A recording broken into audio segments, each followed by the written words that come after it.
ঘুমতে এসছে, অম্পি মন্ডল এসছে, মাতাবাড়ি মন্ডল এসছে, বাগমাইছে, ঘুমতে দাঁড়াতো। আর এখানে বড় মাত্রায় উপস্থিত আমার যুব মোর্চার ভাইরা বোনেরা, মিডিয়ার বন্ধুরা। আর এক ডিস্ট্রিক্ট থেকে আসেনি, দেখ মেরা আলাদা স্টাইল रहता है। আমাকে বললো গুমতি ডিস্ট্রিক্ট থেকে আসেনি, তো যারা আসেনি তাদেরকেও সাধুবাদ, কিন্তু আপতে এখন থেকে যারা সিধায় থাকে। অনেকে আমাকে বলে জ্বালা দাদা আজকাল একটু যুবার একটু কম আসে। আপনাকে নিজেকে চেঞ্জ করুন, আয়নাতে দেখুন আপনার মধ্যে কমি কি আছে, কেন আসে না। আর আমাদের জন্য তো ভালো, এখানে কমিউনিস্ট অপোজিশনে রয়েছে। কমিউনিস্টে যুবাওদের কোনো স্থান নেই। এই জিনিসটা গ্রামে গঞ্জে শহরে যুবাওদের স্কুলে কলেজে বুঝাতে হবে যে যুবাওদের স্থান কমিউনিস্টে নেই।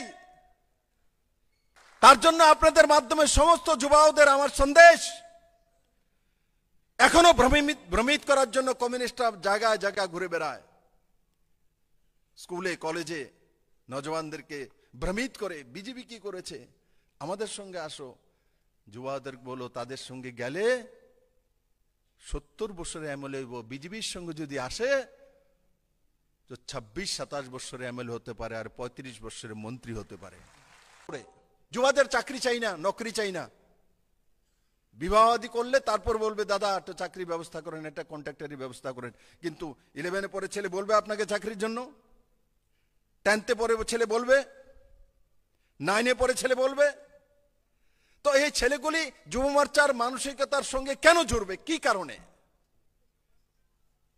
চাঁদা তোলার জন্য না। ওই ছেলেগুলি, ওই মেয়েরা ওই বয়সে তখনই জুড়বে যখন আপনার মধ্যে আশা, আকাঙ্ক্ষা, ইচ্ছা, ঊর্জা, এই তিনটা যখন আপনার মধ্যে থাকবে। আপনার বডি ল্যাঙ্গুয়েজের মধ্যে দেখবে, আপনার চাল চলন চরিত্র অনুপ্রেরণার বিন্দু যখন হয় তখন আপনার সঙ্গে চলবে। কারণ কি, যুবা অবস্থায় প্রত্যেকেই স্বামী বিবেকানন্দের মতো চরিত্রবান ব্যক্তিত্ব হতে চায়। যুবা অবস্থায় মানুষ স্বপ্ন দেখে আমি ডাক্তার হব, আমি ইঞ্জিনিয়ার হব, আমি মুখ্যমন্ত্রী হব, আমি প্রধানমন্ত্রী হব। যুবারা যে স্বপ্ন দেখে সেই স্বপ্নকে সাকার করার জন্য যে উৎসাহ দিবে, সেই যুব মোর্চার ভালো নেতা হতে পারে।